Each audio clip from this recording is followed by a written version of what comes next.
Presenting The Complete. Orson Welles and the Mercury Theater on the Air in The War of the Worlds by H.G. Wells. This is Orson Welles, speaking from London. as the third man.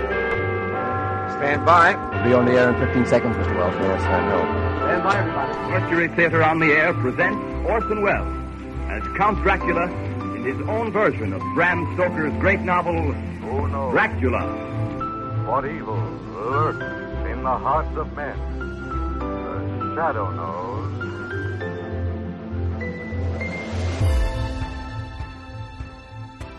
Hello world, welcome to The Complete Orson Welles, brought to you by Dwayne Old Time Radio.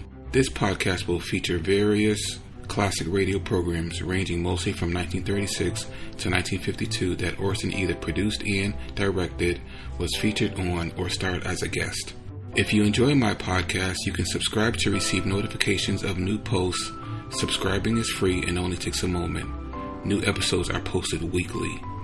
If inclined, please leave a rating and or review on your preferred podcast service. Thank you for your support.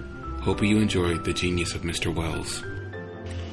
Orson returns with Suspense for this month of May. This episode of Suspense is titled Lazarus Walks. This drama aired October 19th, 1943.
Of the United Nations, we present one of America's top spine tinglers, a radio rebroadcast of a program dedicated to the mysterious, the unusual, and sometimes the supernatural. A program of Suspense. This is the truth. Do you understand? The truth. It must be the truth. It has to be.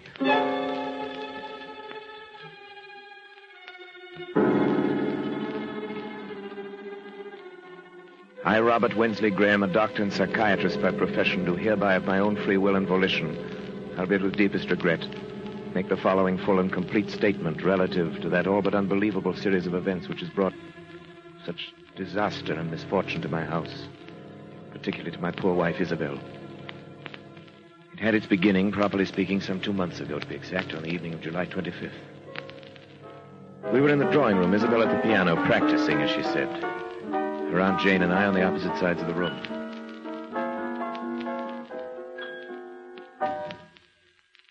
Isabel, what's the matter? I don't know. I can't seem to keep my mind on anything anymore, even my music. Nerves. Nerves? Isabel. Yes, Robert? I don't wish to distress you, but it's been going on for quite a little while now. It's not getting any better. I know. Let's not discuss it, shall we? You should let me prescribe treatment for you. I could prescribe something for her. You can do remarkable things now with just the common old drugs under proper control. Drugs? It's not drugs that she needs. It's to get out of this house for a while. It's to get back to the concert stage where she belongs. It's work. Aunt Jane, please. I'm sorry. I don't believe in beating around the bush.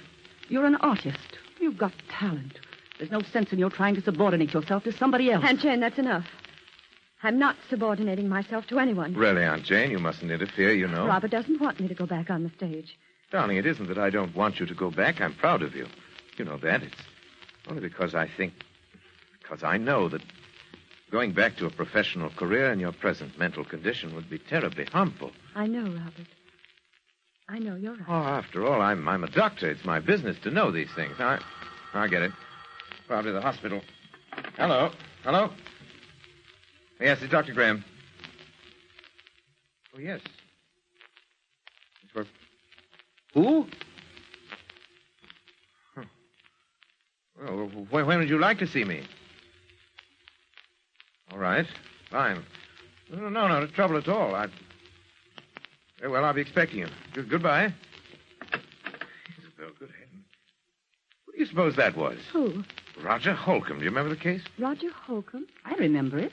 Of course you do. The fellow was brought back from the dead, as the newspapers put it, about a year ago. Oh, yes.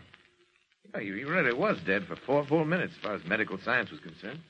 Then Bates brought him around. It was 9 days' wonder at the time. Well, what does he want to see you I about? don't know. Something to do with his experience, obviously. He was in a terribly agitated state. The fellow had been walking up and down in front of the house for an hour trying to get up courage to ring the bell.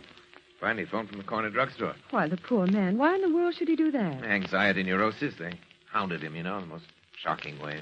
Got out of the hospital. Preachers and spiritualists and movie agents, just plain fakers. People trying to find out if he remembered anything of the 4 minutes. He's supposed to be dead. People just trying to exploit him. Oh, must be Holcomb now. Take him into the office.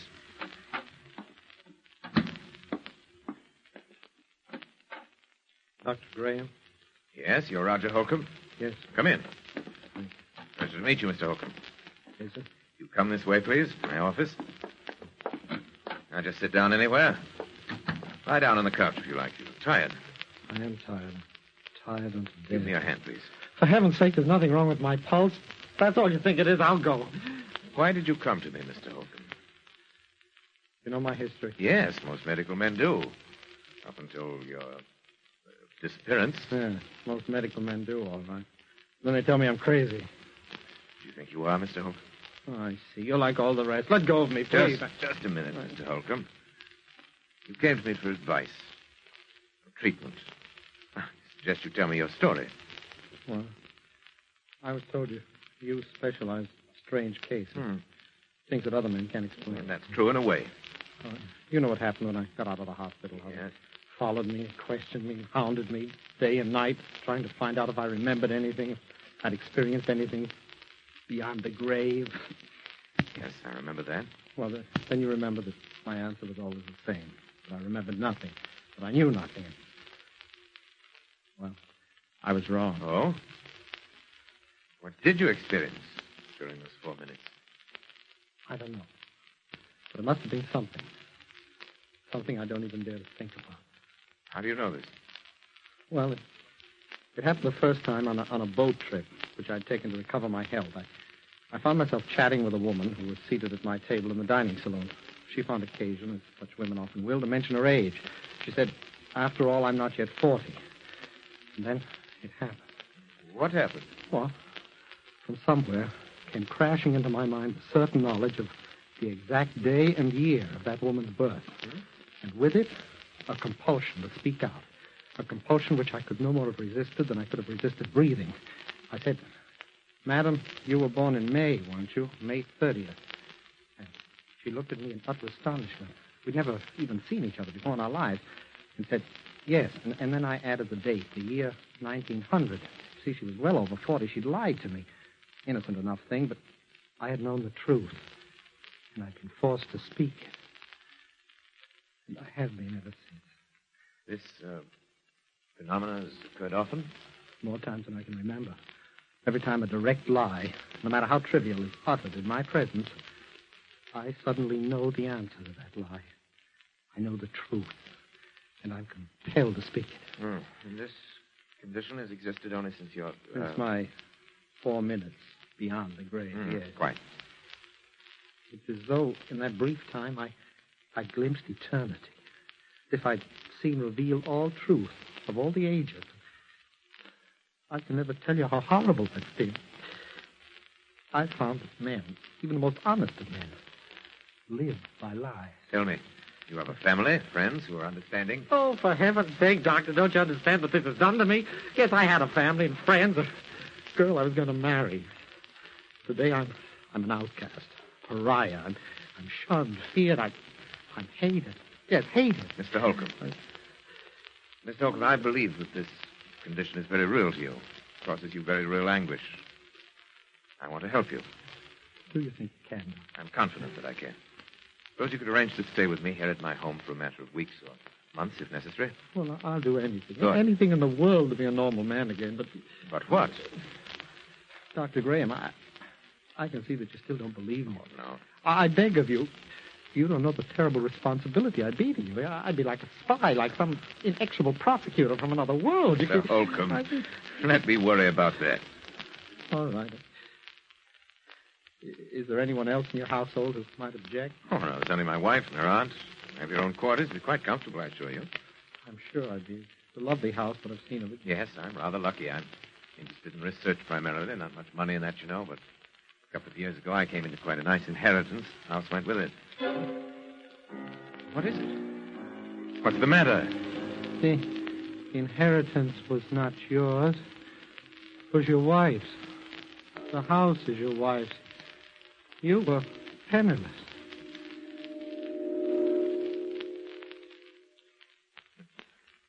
That's true. I don't know why I lied to you. Pride, I suppose. I'm sorry. I told you I couldn't help it. No. I'll go now. Please. Mr. Holcomb, my fault. It's a small matter. But you see now that I want to help you. Do you believe me now? I believe, Mr. Holcomb, either that you are far more ill than I realized, or that in months to come, you and I must venture into a realm never before explored by mortal man.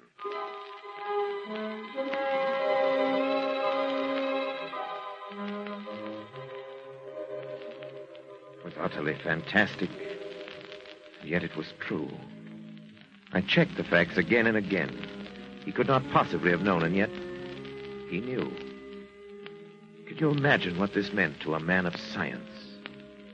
If I could fathom the depths of Roger Holcomb's mind, I could make a contribution to the body of scientific knowledge absolutely without parallel in modern times. I'd be more famous than Pasteur or Ehrlich. There remained the problem of Isabel. I was aware of the danger, of course. I was acutely aware of the peculiarly delicate balance of her mind at that time. The fact that the presence of a man like Roger Holcomb might be seriously detrimental to my rather well-conceived plans for Isabel. I believed I could control the situation. I determined to proceed. Actually, Holcomb's presence made itself felt almost immediately. The first incident came after he'd been with us.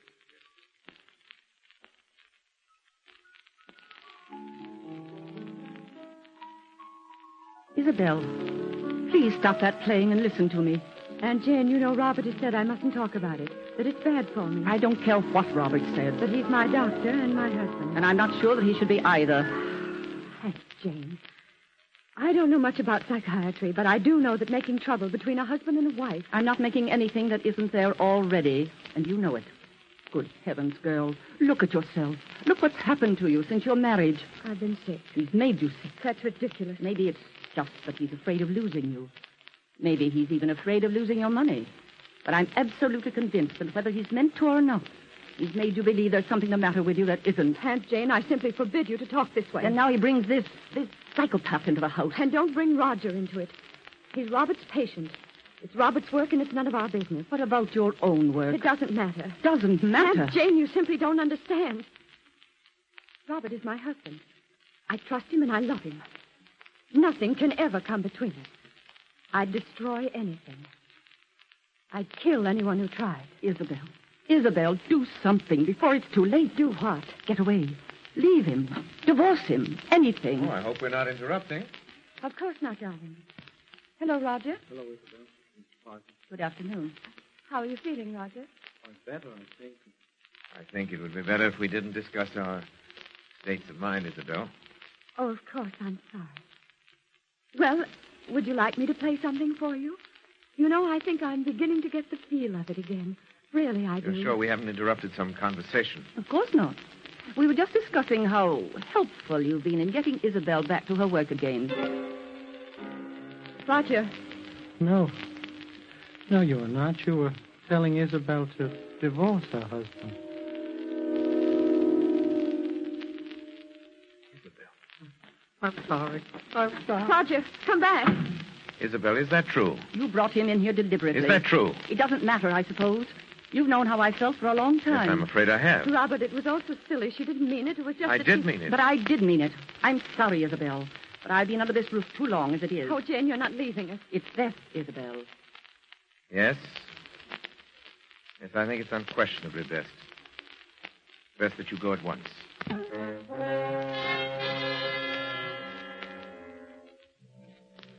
She left us, of course. I'd always believed that Jane exercised an unfortunate influence over Isabel. I did not dream it had reached such a point as this. Yet this incident gave me my first insight into the relationship which was destined to develop between Isabel, Roger, and myself. The first and most obvious result was that within a matter of weeks, Isabel was to lose every friend she had. We became further estranged as each day passed. It was difficult to speak of even the most casual things with this strangely terrifying specter of truth always at our elbow. The situation reached its inevitable climax the evening that Leopold Serinsky, the famous conductor of the Los Angeles Symphony, was to call on Isabel with a view to resumption of her professional career under his auspices. I gave a great deal of thought to that evening. It had to be handled with a great... Robert, you will help me, won't you? Of course I will, darling. I don't know whether you realize how important it is to me. I have nothing but the music now. I've been working so hard. Playing sometimes half the night while you were asleep. I've heard you. Sometimes it seems that the piano's all that's helping me to keep my sanity. My darling, I want you to let me prescribe something for you. Time we face this thing, your trouble, I mean. Robert, does he have to have dinner with us tonight? Roger, Isabel, you know how I stand on that. Oh, yes, but just now, this one... Even once, Isabel, keep him in his room like a spoiled child when we have guests. Isabel, it might undo everything I've accomplished in weeks. Oh, of course. You're right. But, Oh, Roger, come in. Robert, I was wondering if I mightn't be excused just tonight. Oh, you're having dinner with us, Roger. Must I? You know you must, Roger, and you know why. Why, Roger, don't you want to meet the great Leopold Serinsky? He's really a wonderful person. Yes, indeed, I would very much. You know, I made my debut with him in 1934. I did a concert with him every year until I... Isabel was very talented, you know. I was? I am. Oh, Roger, I'm going to play with him again. He wants me to open the season in November. Can you imagine what that means to me? I'm so glad, Isabel. And Robert has finally given his consent. Haven't you, dear? I'm sorry. What was it you said, Isabel? I said you'd given your consent to my playing with Serinsky. Well, Isabel, you know I don't want you to think that I'd ever stand in your way. I know, dear. Roger, I'll do the Emperor Concerto, and you will come to hear me. You do want to, don't you, Roger? Please, Isabel, don't ask things of me that can't... What's the matter? What's the matter with both of you? You act as though you thought I wouldn't be able to appear. As though the whole idea were hopeless or something. Isabel, please. I am going to play. I'll be better than I ever was. You know I will, don't you? Don't you? Yes, of course, Isabel. You play wonderfully. Roger. No, Robert, you're very certain that Isabel will be prevented from ever playing again by death. Death? Oh, Isabel, forgive me, please. By death? No. Oh, no. Please, Roger, it's not true. Tell me it isn't. Roger, answer me. Answer me. Roger, do you hear me? Answer me. Answer me!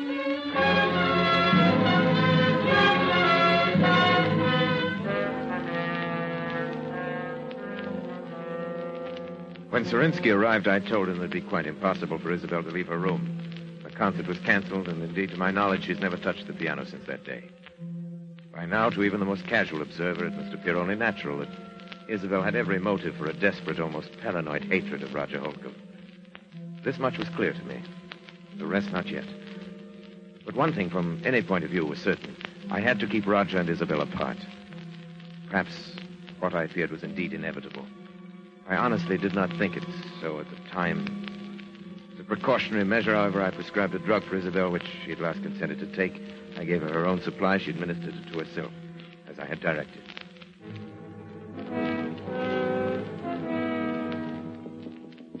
Roger? Roger? Yeah? It's Isabel. What do you want? Let me in, please. No. Please, it's terribly important. Robert said that I know. But he said it would be all right this time. You sure? Yes. Yes, please. All right. Now, what do you want? I want to talk to you, that's all. What about it that's so important? Roger, why don't you ever leave your room anymore? Can't you guess? Do you think I hate you? Isabel, I don't know what to think anymore. You do, don't you? I warned him. I told him it would happen. Now I'm going mad up here, thinking of the anguish I've caused you. But, Roger, I don't. You must believe me. I know what it's been like for you having me here. Isabel. Roger, you see, for the first time in my life, I think my husband is wrong about something. Wrong? Yes. Don't you see? He's been worried about both of us. And so this distrust has grown up between us. Well, I don't distrust you, Isabel. You've been more wonderful to me than I But you're say. you're afraid of me. And that amounts to the same thing. And it's bad. For the both of us. It's hurting both of us. Well, I've often felt I wanted to talk to you, beg your pardon. Oh, you don't have to do that. We're both sick. But I think if we saw each other sometime, if we talked the whole thing out, it would help us both. Well, does Robert think so, too? No. Then he didn't tell you it was all right to see me. No. I lied to you. You what? I lied to you. You lied to me. And it didn't happen. Isabel, don't you see? I am getting well. It didn't happen. I know. I don't think it does happen anymore. Except with Robert. With Robert? What makes you think I don't know. Something about the way he acts. The way he is. Oh, but Isabel, he is curing me then. Perhaps you shouldn't have come up with... No, don't you understand? We must see each other. We must talk. No, listen.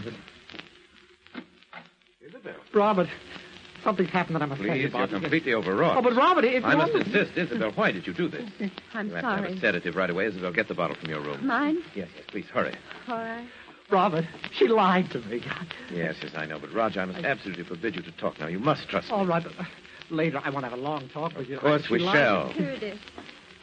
I brought my hypodermic, too. I'm glad you did. The other one's mislaid, Selma. Will you give it to him, please? I? Yes, I'm sorry, but this has upset me rather badly. My hands are shaking. Robert, I'm terribly sorry. No matter now. Give him the hypodermic in the upper arm. That's right. There. Thank you. Leave us now, please, Isabel. All right. How are you feeling now, Roger? Well, I'm fine, Robert. I think I'm better than I've been in months. I know you're better. That's why I was so upset to see you. Why, Robert? Can't tell you all my reasons now, but you must trust me and believe in me. Oh, I do, but... Only that I'm afraid for your health. Roger.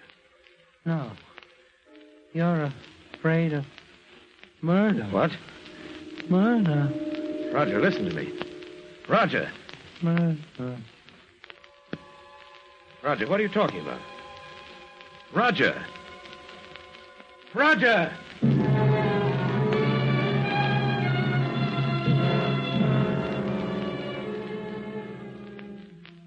It was clear to me now. I knew I must take immediate action. I knew that the most terrible consequences might result if Isabel were alone with Roger, even for a moment. But he knew that he'd said so. There was no other explanation. I thought it through most carefully. And yet no plans are perfect. No man is infallible.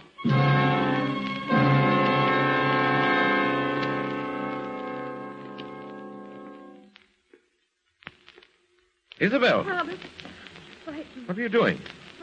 Nothing. Don't lie to me, Isabel. I'm not. You were coming from Roger's room. No. No, I swear I won't. Isabel, don't you understand that you're sick? That I've insisted on these things for your own good and his. All right. I was going to talk to him, but I haven't. Oh, Isabel. Why do you try to tell me that? But it's true, Robert. Really true. Is it? Roger? Roger? What's the matter? Look. Robert. No, it couldn't be. It is. He's dead. Dead. Hypodermic by his side, the drug, your hypodermic. But it's only a sedative. Except that in large enough quantity, it's fatal. You knew that. Oh, Robert, don't listen to me. Isabel, why? Why, I warned you. Robert, look at me. It's Isabel. It's your wife. You can't... Oh, no. Where are you going? Come back. I'm going to call the police.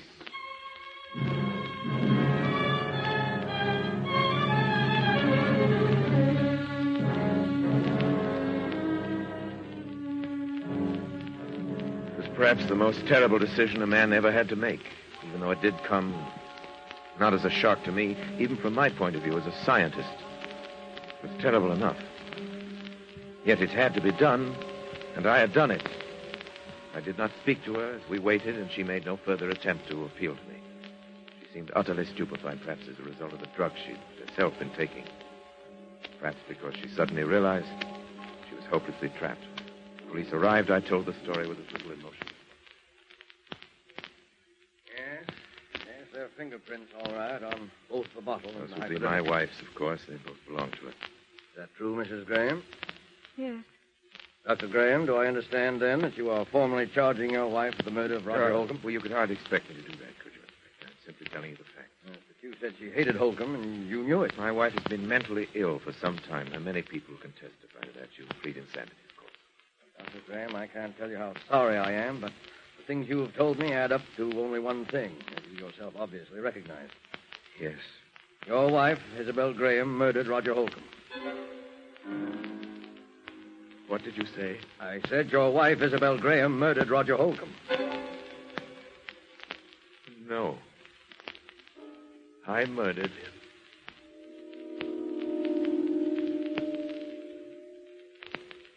What? I tried to make it appear that Isabel had done it. And I succeeded. But I killed him.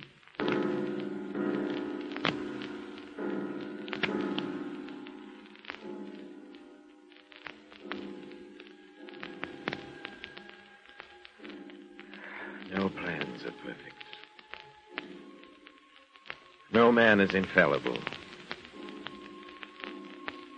Yes, I killed Roger Holcomb. And he himself revealed the truth. I'd planned to dispose of Isabel for many months. I'd never loved her. I'd loved only science. I wanted her money, and Holcomb found it out. That was the risk I ran. But any chance lie in his presence, either by Isabel or myself, to bring out the truth, and it did.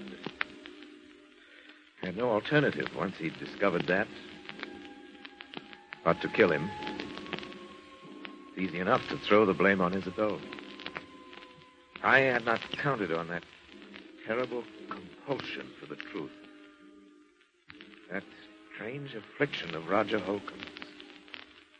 Its power over me. Did it transfer itself at his death to me? Or was it conscious? It's a pity that it had to end this way. It was a fascinating case.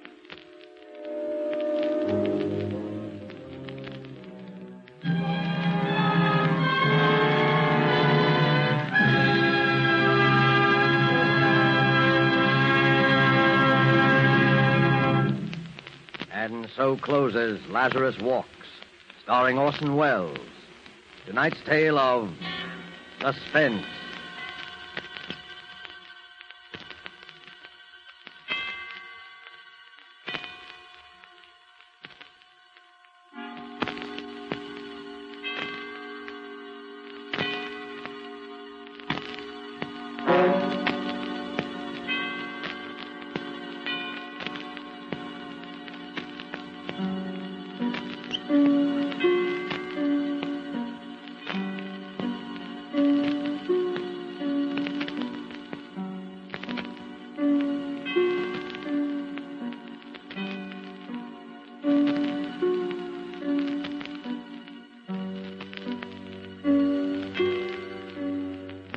This rebroadcast is a presentation of the Armed Forces Radio Service.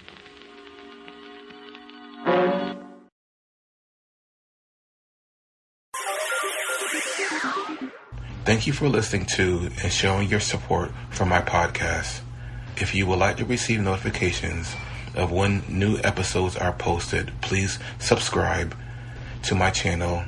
Subscriptions are 100% free, and they really help me get an idea of how I'm doing. Well, hope you enjoyed, and until next time, stay safe, wish you well, and as always, peace.